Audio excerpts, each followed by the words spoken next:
What's up, everybody, and welcome back to another episode of the JuiceBox presented by Lock City. It's Wighty here again today. Hope everyone's having a great start to the week and a happy Monday morning. And of course, I hope that you've all been cashing out with us in our premium tier yesterday, over the weekend, over the last week, so on and so forth. Today we have episode number 78 of the JuiceBox, which is going to be an outlook into today's MLB slate, as well as a quick review of yesterday's slate, and of course, our JuiceBox lock of the day for today. But before we get into that, just a reminder, you can, of course, join our premium tier Discord at whop.com/LockCity. That's WHOP.com/LockCity for only $5 a month. This gets you access to every cheat sheet every day across all active major sports, access to premium picks from all 9 of our pro cappers, and tons of sports-specific and stat-specific data points on a daily basis to help you become a better sports bettor. We've stayed hot in the Discord over the weekend here. Yesterday, my channel, we were up 9.9 units or $990, including a WNBA parlay for 660 with the Mystics and Sonia Citron. We had a hits and runs and RBI, or H plus R plus R, HRR, parlay featuring Kerry Carpenter, Riley Green, James Wood, and Gunnar Henderson. That brought us home $795 or 7.95 units. We were 2 Courtney Williams points away from another $1,300. That one stung. And some Diamondbacks runs away from another $600, but we will happily take the $990 that we walked away with. So that puts us up over $4,700 or 47 units in my channel so far in the first 19 days of May. Over in Bobby's channel, he smacked a goal scorer parlay for $600 or 6 units that had Kylian Mbappe, Lamine Yamal, and Julian Alvarez. He also smacked a shots on target builder for $200 or 2 units.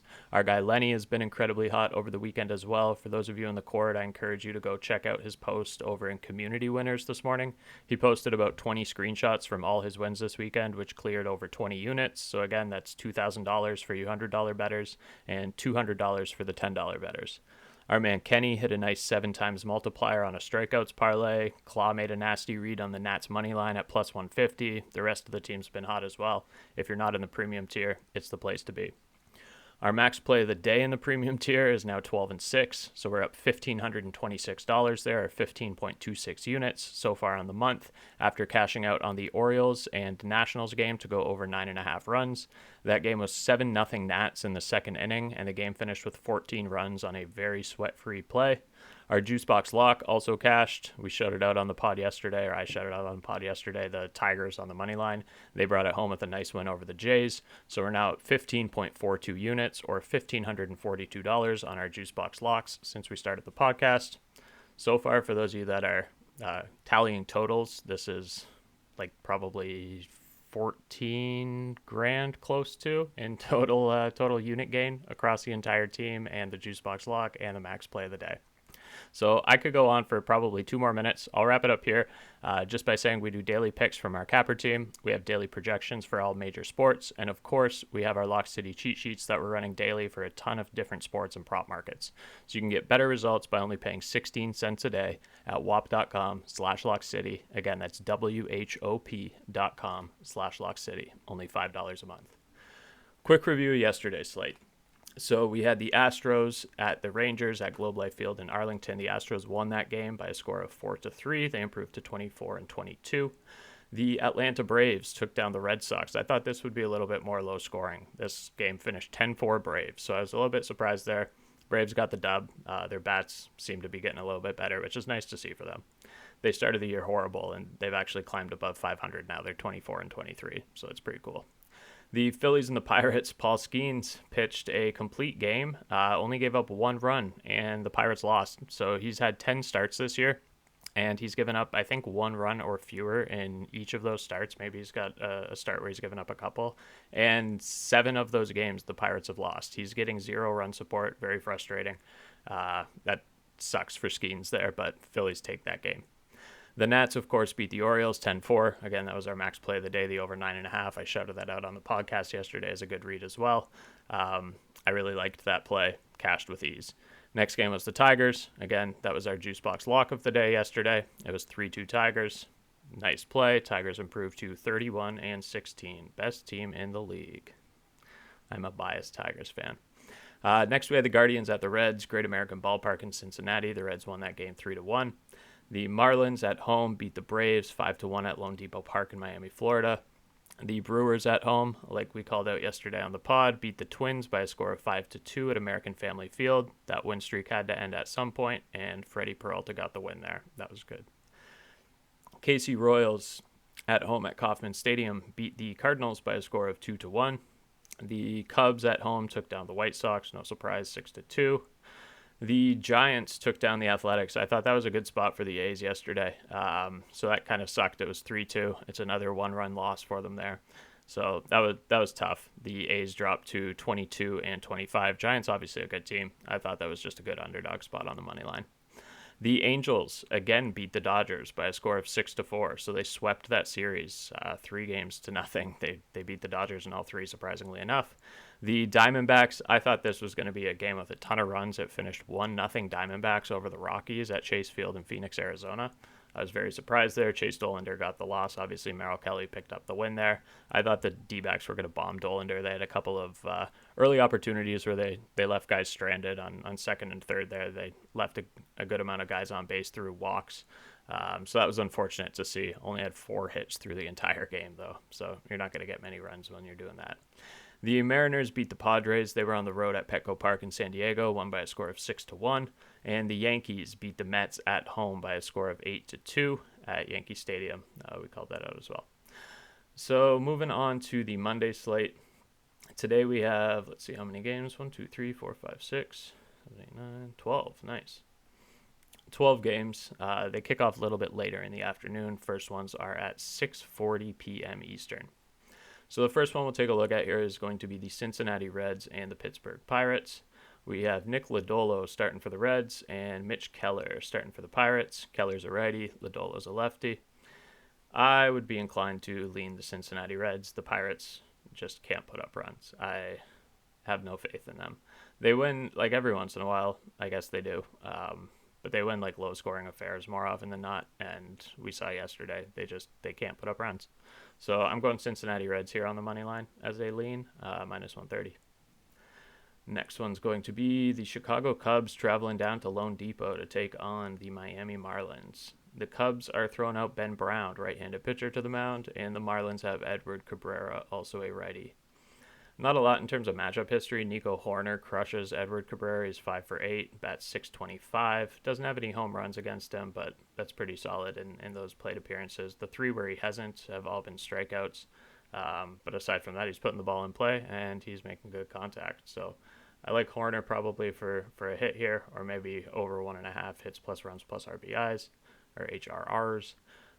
Cubs money line, though, I feel like has got to be the obvious answer. We got some nice left versus right matchups here. Edward Cabrera, like we said, is a righty. Pete Crow Armstrong for the Cubs is a lefty. Kyle Tucker's a lefty. Michael Busch is a lefty.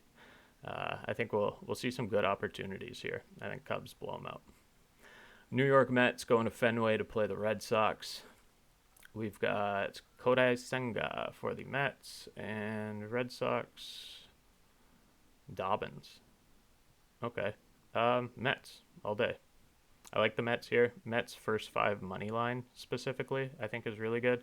Mets on the money line is minus 142, so the Mets first 5 would be comparable. I would take the first 5 2-way money line, so if it pushes, it just voids as opposed to the 3-way where the tie is an option. It's same thing as Mets plus 0 as opposed to plus 0.5 or minus 0.5. I like the Mets here, first 5 2-way money line. Houston Astros, Tampa Bay Rays down in Tropicana Field. Or no, not Tropicana anymore. That got crushed by the hurricane. That is at Steinbrenner Field. Need to correct myself there. I'm still slipping up on that. Colton Gordon going out for the Astros, lefty. Ryan Pepio for the Rays, righty. I think the Rays should take this. The Astros, both of these teams are about 500. Astros away from home are 9-13, but the Rays at home are not great. They're 6 games below. They're 11-17 at home, so they actually have a better road record than they do a home record, and that's just because the ballpark is so run friendly. This one's difficult. Nothing I really love. I guess I would lean Rays here, but looking at all of the bats across the board, they're kind of quiet. Jake Myers for the Astros is like the only guy that we have in green across the board on daily sheets, but the majority of these guys are in the red here. So not a game I love, probably something skippable. If you need to play it, I guess raise money line. Guardians and the Twins at Target Field. Will the Twins get back to their winning ways?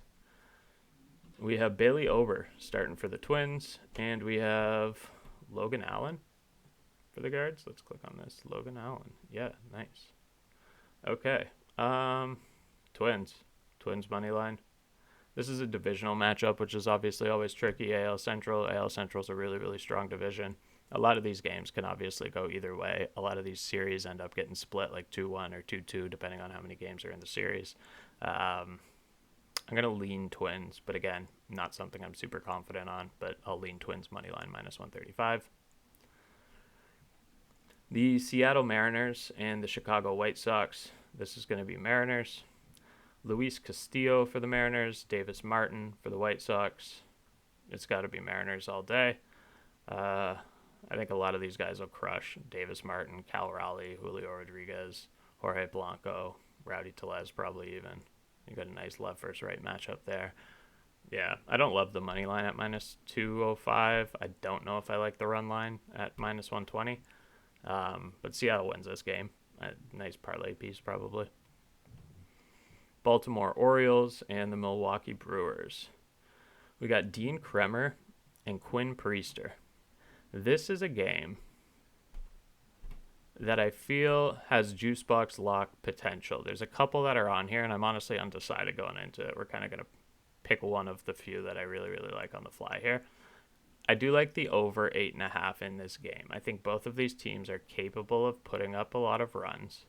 I think the bats, even though they've struggled at times, they have obviously potential. And we've seen that in years past, and we've seen that in games past this year. But at times, they're very, very streaky. I'm a little bit reluctant to JuiceBox Lock it, but I do feel really, really good about the over 8.5 in this game at minus 110. If we're given leans for the money line, I do think Milwaukee probably takes it. Baltimore's just been hard to trust, even when they do put up runs, but they got a lot of guys that are on hit streaks here. Jackson Holliday, Ryan O'Hearn, Gunnar Henderson, Cedric Mullins, Ramon Arias. A lot of these guys are on hit streaks, so tough to say. For that reason, I like the over, though, a lot. My Tigers at the Cardinals. Sonny Gray is starting for the Cards, and we got Keter Montero going out for my Tigers here. Tigers are plus 130 on the money line. They are a underdog, unusually, but St. Louis, I almost said Cincinnati, I don't know why. St. Louis is good at home. They're 15-6 at home. They do have a nice home record. The bats have been kind of quiet, aside from like Ivan Herrera's on an 8-game hit streak, which is significant, obviously. And Alec Burleson has been hitting well. He's on a 2-game total base streak, 2-game run streak, 2-game home run streak, actually. Wow. Tiger, I would like to lean the Tigers here, obviously, but I think the safe bet is Tigers plus 1.5 at minus 162. I think that has a very strong chance of hitting. The Tigers don't often lose games by more than one run. They had a couple to Texas there a few series back, but aside from that, they're in every game, and obviously 31-16 record on the year, best in the MLB, so it's hard not to take the plus 1.5 when you're getting a buffer there at still minus 162. That's pretty good value. Phillies and the Rockies at Coors Field, 8:40 p.m. Eastern time. I like the Phillies here, obviously. The money line is nuked. It's minus 278, so you're getting in that territory where it's a little bit sketchy, and you kind of feel like you want to play Rockies plus 1.5 just for the value there, because it's still plus 154 for the plus 1.5. But it's Chris Sanchez going up for the Phillies against Kyle Freeland for the Rockies. Freeland should get absolutely crushed. Obviously, the Rockies ballpark there at Coors Field is one of the most run-friendly parks in the league, probably the most run-friendly park in the league. The altitude there just gives a significant advantage. So I would say I like the over in this one. I just don't know if the Rockies put up a lot of runs. I think the Phillies put up a lot of runs here, but the over being set at 10 when you got Chris Sanchez on the mound is a little bit scary. Phillies money line as a parlay piece, though, I think super safe for Phillies first 5 minus 0.5 even, for them to lead the first 5 innings by a run. That's probably pretty safe too. KC Royals and San Francisco Giants, 9:45 at Oracle Park. This one, we got Robbie Ray and Chris Bubik, two really good pitchers. I really like the under 3.5 first 5 innings line on this one. It made our MLB best bets cheat sheet today. You can find it at -105. You could even alt that up and go under 4.5 in the first 5 innings. I think both of these guys will hold down the opposing lineups. Robbie Ray, I would be a little bit more concerned about. I mean, he's 6-0 with a 3.04 ERA, so he's pitching well, obviously, especially for his age. But I don't see Casey putting up a lot of runs against him. And then Chris Bubik has been pitching really, really well. His ERA is 1.66. He's 4-2. But sometimes he doesn't get a lot of run support. So for that reason, it makes me want to lean the first 5 under even more. I took it at under 3.5, but if you want to alt it up to under 4.5, it's probably like around -170-ish, -180-ish if I had to guess. I think that's a good parlay piece as well, but I took it as a straight at under 3.5 runs on our MLB best bet sheet. Next one is going to be the Angels and the Athletics, 10:05. I'm going to go with the Athletics here. -130 on the money line. I really like the A's here. The Angels have been putting up runs recently. Obviously, they've won 3 in a row here. If we're looking at batter versus pitcher history, Shea Langoliers crushes Jose Soriano. Brent Rooker crushes Jose Soriano. Lawrence Butler hits 400 off him. Like all these guys. So Langoliers bats 750 off him, only in 4 plate appearances, but still. Brent Rooker, 600. Lawrence Butler, 400. And then the other guys he's barely seen, like Soderstrom, he's seen once. JJ Bleday, he's seen 4 times. Bleday surprisingly doesn't have a hit against him. Jacob Wilson obviously hasn't seen him here. I really like the A's here a lot. This was my other one that I'm leaning for the JuiceBox Lock, or one of the other ones that I'm leaning for the JuiceBox Lock. I really like that. And then third and lastly, for JuiceBox Lock potential, which is going to be our last game of the day, is the Diamondbacks and the Dodgers. I really like the Diamondbacks on the money line here. The Dodgers obviously aren't going to stay on a losing streak for long. They've lost 3 in a row now, I believe, just the games to the Angels, but at least those 3 in a row to the Angels.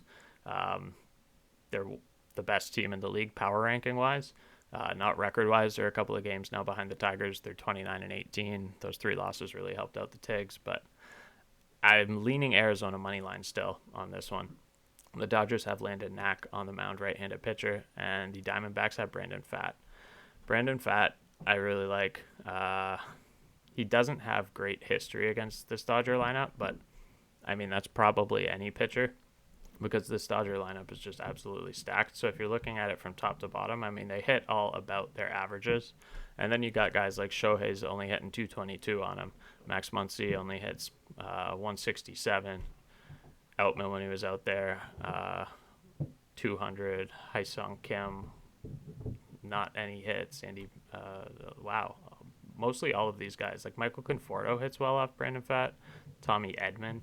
Enrique Hernandez. But like if we're looking at the lineup, half these guys aren't in it when we're looking at batter versus pitcher history. Like they're not going to be there today, so it's not going to even matter. I guess significantly maybe Mookie Betts and kind of Freeman, but Freeman hits like his regular average against Brandon Pfaadt, so not anything overly impressive. I'm inclined to go D-backs first 5 on the 2-way, so you get a push if the game is tied after 5.